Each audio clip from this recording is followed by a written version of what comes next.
Hello and welcome to Newsweek South Asia, the program which exposes Pakistan's role and nexus in promoting global terrorism and its funding. Here are the headlines.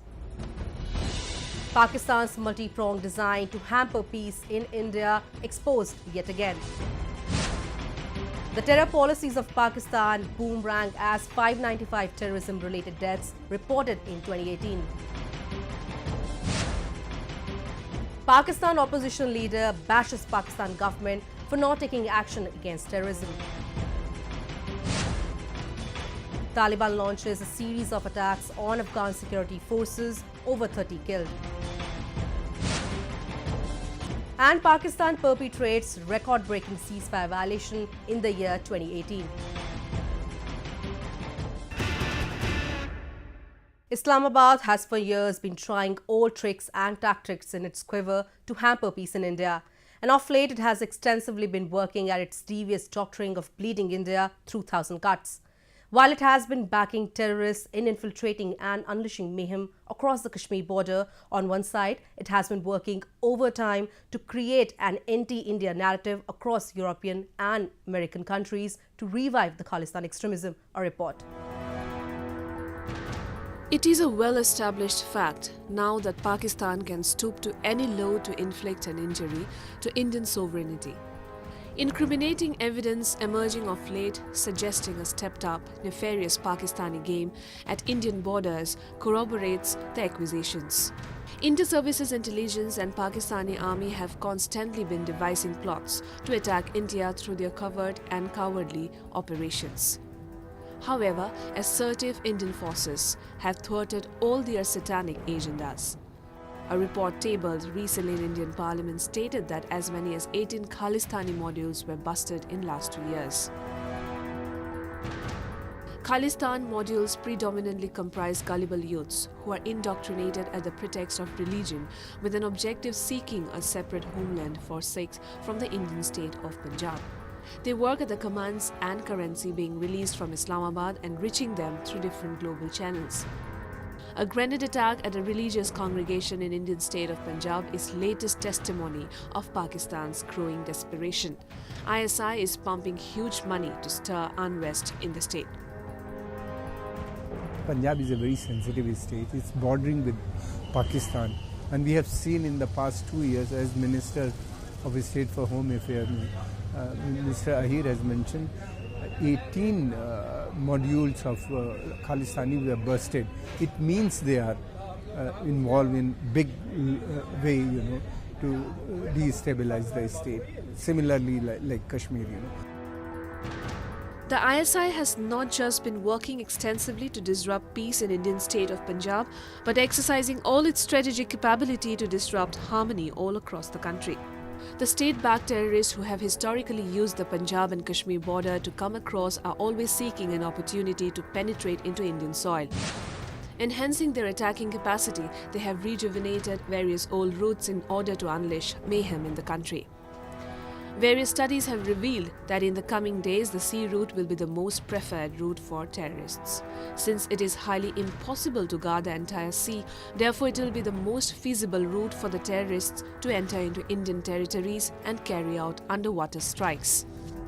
It is pertinent to mention here that the deadly 26/11 Mumbai attacks, which killed more than 160 people, were carried out after receiving Pakistan government's tutorials.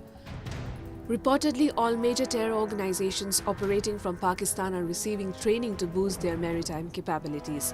These terrorist organizations are being trained to carry out what is called Samundari or seaborne jihad against India. Waterway capabilities of terrorist groups. Lashkar-e-Toiba has high-speed recreational boats, scuba diving equipment, water scooters. Jemaah Islamiyah attempted an attack on a US vessel in Singapore. The group is equipped with speed boats, also known as suicide boats. Abu Sayyaf bombed the super ferry in 2004 that killed 100 people. It has high level of experience on sea, but still uses wooden boats loaded with machine guns. Al-Qaeda is capable of underwater strikes by its suicide squad. It is highly dependent on Lashkar-e-Toiba for sea equipments. Jaish Mohammad is armed with 600 sea specialists and coordinates with Lashkar-e-Toiba for equipments. Pakistan is basically very unstable facing serious economic crisis. Economy is virtually on the verge of collapse, and yet they are continuing with these activities. There is no change in Pakistan's policy, whether it is Punjab or Kashmir. Whether it is about propagating Khalistan terrorism on Indian soil, creating mayhem in Kashmir, or carrying out terrorist attacks like 26/11, Pakistan has always been pro-bloodshed. At one side, where other countries work towards restricting bloodshed and terrorism, Islamabad, on the other hand, fosters terrorists on its soil. These terrorists rejoice in shedding blood of innocent people because they receive safeguard of Pakistan government. Despite its internal instability, failing economy and international isolation, Pakistan does not compromise when it comes to funding terrorists.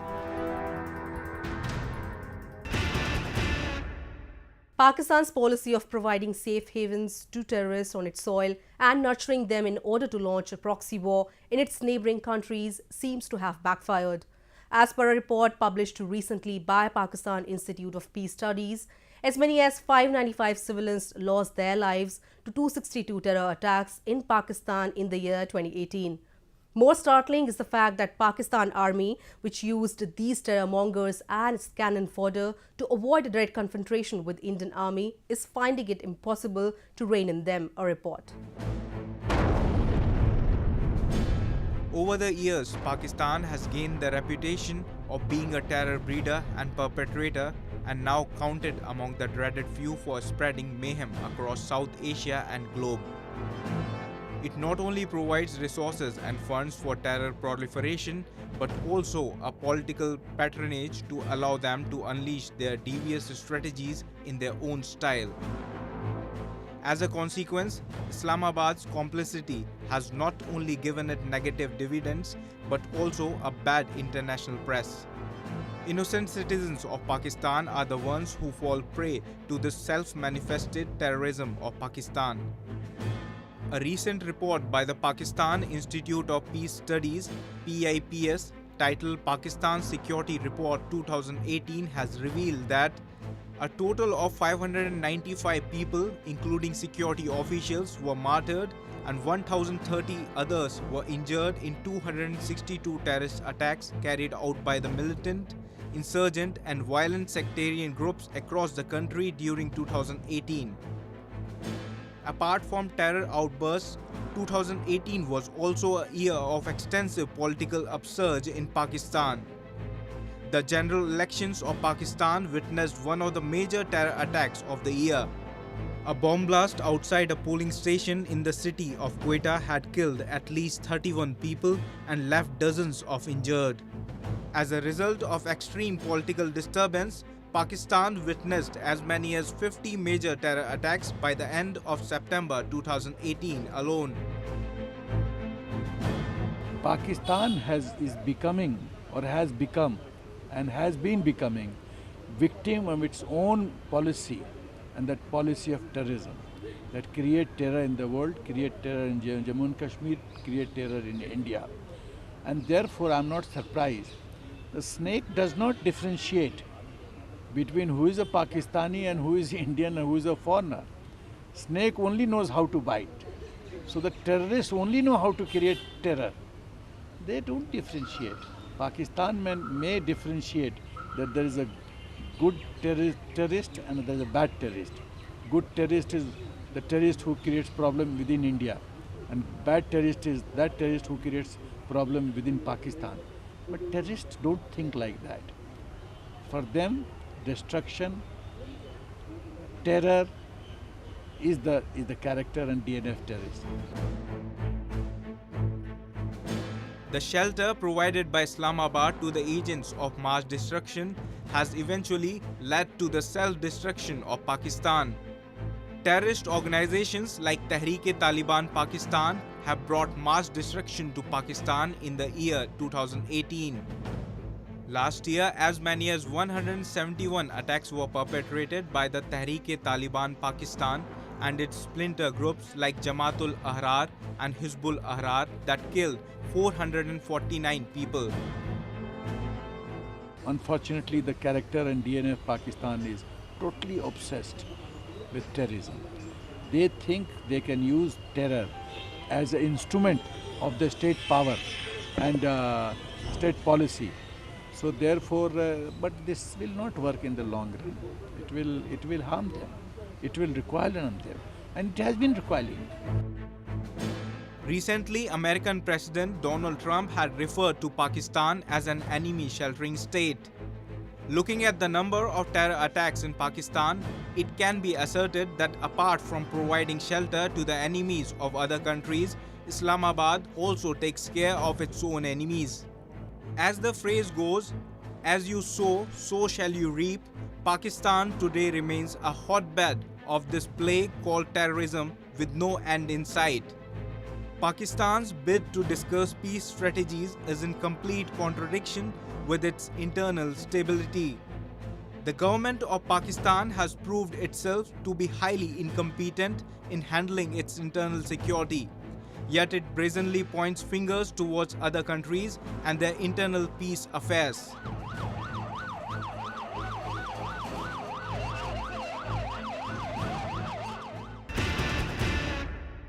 As Pakistan nurturing of terrorism continues on its soil, Bilawal Bhutto, the opposition leader of Pakistan, has recently condemned Islamabad for its inaction against terrorism. Newsweek South Asia has a report.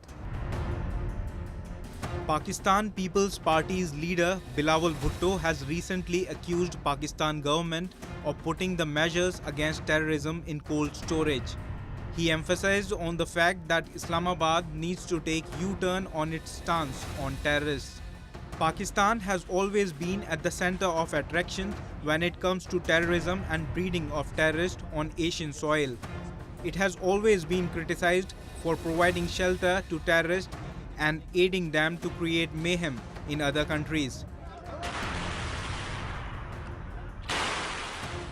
Pakistan and terrorism have become synonymous terms because of all the fatal and deadly terrorist organizations that are being nurtured on its land from time immemorial.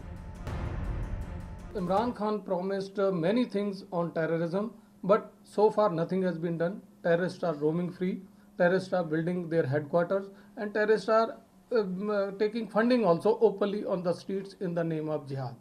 So Pakistan has not been able to do anything concrete on this, and so Bilawal Bhutto, whatever he said, he has evidence to that this is an embarrassing position for the Imran Khan government worldwide, and once such type of allegations come from within the country, it is more embarrassing that their political parties also of the view that Pakistan is a supporter of terrorism and Pakistan is not doing enough to control terrorism.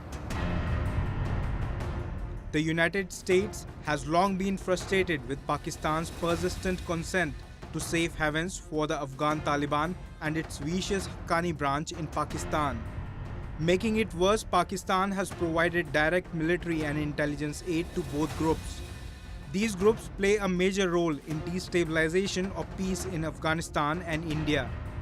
In 2018 general election of Pakistan, Imran Khan had come to power with the promise that his government would eradicate terrorists and terrorism from its soil.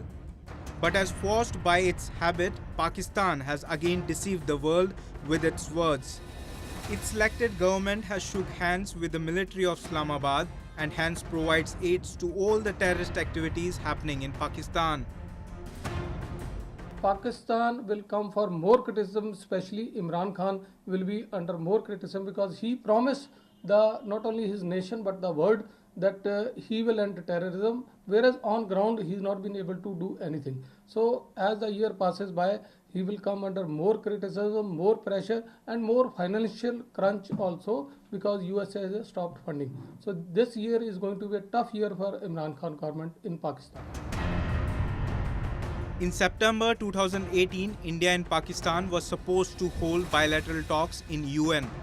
During that time itself, Pakistan Army had launched a major attack at Indian borders and had mutilated an Indian soldier's body after killing him brutally.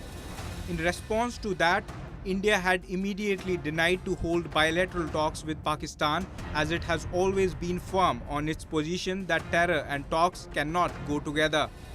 In spite of India's firm stand on terrorism, Pakistan still continues to violate ceasefire at Indian borders, which clearly indicates that Pakistan supports terrorism and not talks. Pakistan's double standards in countering terrorism have been exposed every now and then. It either comes from international powers or its own land. Bilawal Bhutto's statements clearly indicate that Islamabad is not at all serious about abolishing terrorism from its soil. In fact, recent trends have shown that instead of eliminating terrorists, Islamabad has always been mainstreaming them.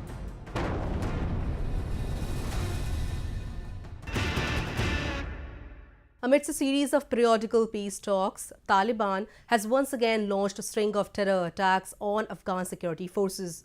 The attack has resulted in the deaths of 30 security personnel, whereas many of them got severely injured. The repeated terror attacks in Afghanistan prove that Pakistan-backed Taliban is far from agreeing on maintaining peace on the South Asian soil. Newsweek South Asia has a report. Taliban terrorists launched yet another series of attacks in 4 different provinces of Afghanistan. The attack killed 30 security personnel, leaving several injured. The deadly terror attacks were carried out in the Baghlan, Takhar, Kunduz and Badghis provinces of Afghanistan. In a separate place, terrorists had also attacked another police post in Hussein Hill area of the province. The attacks have been launched immediately after Taliban's denial of engaging in peace talks with the US and Qatar. The Pakistan-backed Taliban militants attacked security checkpoints in the Kunduz, killing 10 security personnel, leaving 11 others wounded. In a daily roundup report, the Afghan Ministry of Defense noted that around 85 Taliban militants have been neutralized in the ongoing security operations. What we understand by these attacks is that Taliban is not willing to budge from its stand, or Taliban is not worried about the progress of Afghanistan or its masses. Taliban is more interested or more keen about its own existence. So they want to show their existence to the international community, and every now and then they indulge in these militancy related attacks, which actually is causing a lot of harm to the economic harm to Afghanistan. It is causing a lot of harm to its common masses, to the people, and which actually is a major hindrance vis-a-vis bringing back the peace within this particular region. The extremist Taliban group has been shedding limitless blood of innocent Afghanis. Various attempts of bringing Taliban on peace tables seem to be going in vain. The Taliban insurgents are seeking to reimpose strict Islamic laws in Afghanistan after their ouster by US-led troops in 2001. Their attempts to reimpose Islamic laws have proven very fatal for the Afghan citizens. Taliban's fluctuating attitude towards the peace talks are a growing concern for both the US and the Afghan government. As Afghan government is seeking peace in the country, the USA is keen on withdrawing its troops from Afghanistan in order to channelize its growing military expenditure in Afghanistan. Within last 1 month, as the peace talks gained momentum, the attacks of Taliban in Afghanistan also increased at a speeding rate. 10th January 2019, attack on security forces, 40 killed. 7th January 2019, attack on security outposts, 21 killed. 2nd January 2019, attack on security outposts, 5 killed. 25th December 2018, attack in government building of Afghanistan, 28 killed. War against Pakistan-backed terrorism has reached 18th year of successive turbulence in Afghanistan. Several rounds of peace talks have recently been conducted between the 3 parties in order to put an end to this unlimited bloodshed. The reports of withdrawal of US troops from Afghanistan have triggered uncertainty in Kabul, which largely depends on the United States and other foreign powers for military support and training.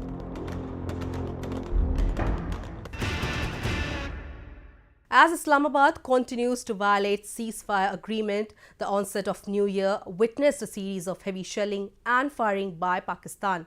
The attacks along the LOC have been intermittently continuing for the past 10 days in Poonch and Rajouri districts of Jammu and Kashmir. Newsweek South Asia has a report. While the new year has brought new beginnings for the entire world, Pakistan is still stuck on its path of violence. Islamabad's intent to continue attacks across the Indo-Pak borders has grown even stronger. In yet another ceasefire violation, the Pakistan Army resorted to firing and mortar shelling on the forward post of Jammu and Kashmir along the line of control. Villagers living in border area of Jammu and Kashmir are forced to live in constant fear because of Pakistan Army's repeated firing at the borders. जब से नया साल शुरू हुआ रात के 12 बजे यहाँ जो हमारे खड़ी करमाड़ा गांव में पाकिस्तान ने बहुत ज़्यादा शेलिंग की। जो पाकिस्तान ने नए साल की सेलिब्रेशंस जो है वो हमारे ऊपर गोले बरसाकर यहाँ से शुरू की। यहाँ पूरी रात फायर चलता रहा। Pakistan has been increasingly violating the 2003 ceasefire agreement with India. Despite repeated calls made during Indo-Pak flag meetings to maintain restraint and adherence to the ceasefire understanding, the Indo-Pak borders have still been suffering through regular violence by Pakistan Army. The year 2018 witnessed the highest number of ceasefire violations by Pakistan troops in the last 15 years. In retaliation to the attacks, the Indian security forces scored a big number in neutralizing terrorists. There were also a large number of encounters conducted by the Indian security forces because of regular infiltration attempts by the Pakistani terrorists.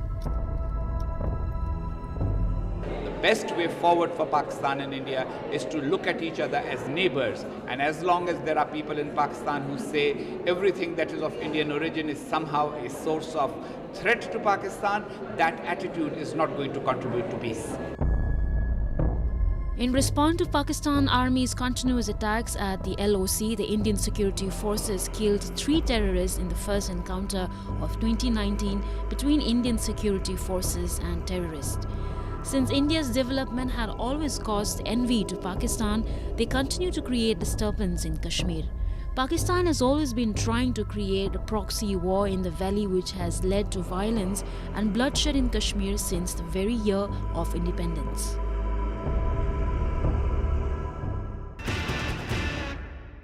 And with that, we come to the end of this edition of Newsweek South Asia. We will be back next week with more news, views and analysis from the subcontinent.